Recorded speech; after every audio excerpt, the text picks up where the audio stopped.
తెలంగాణ మాజీ ముఖ్యమంత్రి బీఆర్ఎస్ అధినేత కేసీఆర్ కు మరో ఉచ్చు చిక్కుకునేలా కనిపిస్తోంది.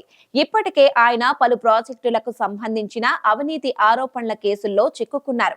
వీటిపై విచారణ సాగుతోంది. తాజాగా పాలమూరు రంగారెడ్డి ఎత్తిపోతల పథకానికి సంబంధించిన మాజీ మంత్రి నాగం జనార్దన్ రెడ్డి సుప్రీంకోర్టులో కేసు వేశారు. హైకోర్టులో ఈ వివాదంపై దాఖలు చేసిన కేసులను కొట్టివేయడాన్ని సవాలు చేయడంతో పాటు ఈ ప్రాజెక్టును చేపట్టిన BHEL దాఖలు చేసిన అఫిడవిట్ ను బేస్ చేసుకుని నాగం న్యాయ పోరాటానికి దిగారు. బీఆర్ఎస్ హయాంలో పలు సాగునీటి ప్రాజెక్టులను చేపట్టిన విషయం తెలిసిందే. వీటిలో పాలమూరు రంగారెడ్డి కూడా కీలక.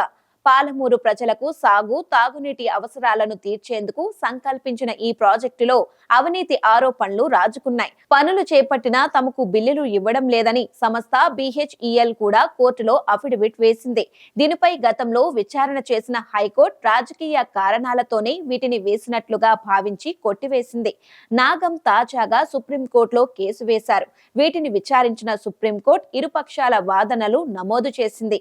అక్రమాలు జరిగాయన్నది వాస్తవమని, దీనికి BHEL సమర్పించిన అఫిడవిట్ సాక్ష్యమని నాగం తరపున న్యాయవాది ప్రశాంత్ భూషణ్ కోర్టుకు విన్నవించారు. అయితే ఈ కేసులను హైకోర్టు కొట్టివేసిందని మరో న్యాయవాది ముకుల్ రోహత్ కి చెప్పారు.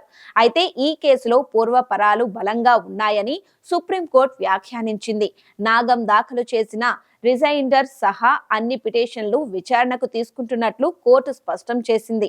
అక్రమాలు జరిగాయని బలంగా ఆధారాలు కనిపిస్తున్నందున తక్షణమే వీటిపై ఉన్నత స్థాయి విచారణకు ఆదేశించాలన్న నాగం అభ్యర్థనపై మాత్రం ఇప్పటికిప్పుడు స్పందించలేమని, విచారణ కొంత మేరకు ముందుకు సాగిన తరువాత నిర్ణయం ప్రకటిస్తామని తేల్చి చెప్పింది. దీంతో మున్ముందు కేసీఆర్ చుట్టూ పాలమూరు రంగారెడ్డి ప్రాజెక్టు కేసు కూడా చిక్కుకునే అవకాశం ఉందని న్యాయవాద వర్గాలు వ్యాఖ్యానిస్తున్నాయి.